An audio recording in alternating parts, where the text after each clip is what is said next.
Johnny has hopped over to Frankfurt, where he's managed to get one of the hottest tickets in town to check out some of the cars UK buyers will be tempted with in 2020. Hello and welcome to the largest motor show in the world. This is the place that car manufacturers unveil their newest models, and this year is no exception. Over 50 car manufacturers fill the 12 halls and over 200,000 square metres of space here, which is a far cry from the first show in 1897, where there were a ground total of 8 cars on display. The overriding theme at this year's show is electric vehicles, or EVs, like this one, the fully electric Honda E. It's a little 5-door with proper Japanese features like fabric interior, frameless doors, and no wing mirrors. Apparently Honda says this increases the range of the car by some 3.8% because it reduces a lot of drag.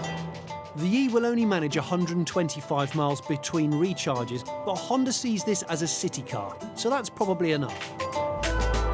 And you can open and start it using an app. That's it. There's so many screens in this car. Oh look, it's an aquarium. The E is the beginning of a plan by Honda in Europe to have 100% of its range to be electric or hybrid by 2025. And the Honda E's price, around 27 grand. Next stop, an EV at the other end of the spectrum, the £115,000 Porsche Taycan, Porsche's highly anticipated first electric model. It's available at the moment only as a 2-motor, so 4-wheel drive car. There's a motor there, there's a motor there. The Turbo S, which is the flagship car, some 760 PS of power, 625 for the turbo. No, they don't have turbos, because electric cars don't have turbos. It's just a kind of spec pecking order performance. 0 to 62 in 2.8 seconds is the Turbo S. This can do up to 281 miles on one charge. This will be able to rapid charge in something like 15 to 20 minutes, higher than any car in existence. From Porsche to a more mainstream German manufacturer also going down the EV route. Now, you might remember a few years ago, Volkswagen was a little bit naughty when it came to diesel emissions. Thanks to that, 50 billion euros has gone into an all-new sub-brand called the ID range, and the ID range is completely electric. The first full production car in this ID range is launched today, and it's behind you, there, the ID3. It's basically an all-new electric Golf. They're going to phase out the e-Golf, and this is going to be it.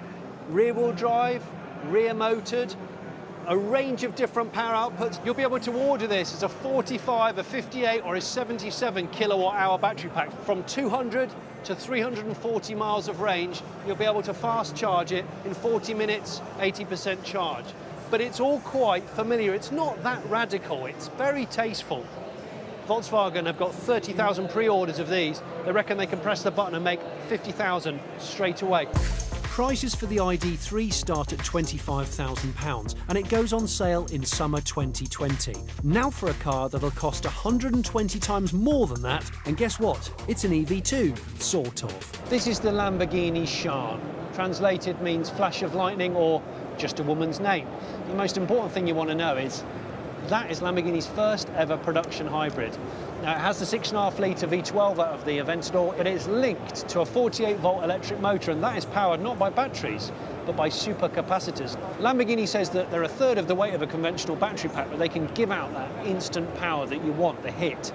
The result is 820 horsepower, 217 miles an hour, 0 to 62 in 2.8 seconds. They're only going to make 63 of them at £3 million each. Finally, I headed to the big launch of the show. It attracted quite a crowd because it's been 8 years since a concept was first shown here, and this car doesn't get replaced very often. In fact, it's only ever been replaced once, and that's just now, the new Land Rover Defender. The last version soldiered on for nearly 70 years, so the new one needs to be very good if the legend is to live on.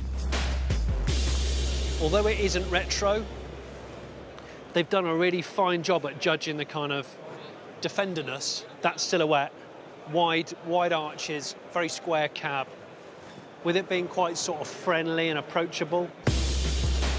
Prices start at £45,000, and of course, being a Defender, it must be practical. This car will wade to 900 millimetres, so nearly a metre of water. Under here, it's all rubber. This one's got the optional winch. So you see this removable panel? There's a winch in there. You can actually put the car in neutral and push and pull the car. That's how strong this is. And although the Defender launches with just petrol and diesel engines, next year there will be a hybrid version. So if you don't think electrified cars are here to stay, think again. I've just shown you a snippet of what's here at the Frankfurt show. My question to you is, and I don't know the answer to this, in 10 years' time, are we going to see any car here on display with a piston engine?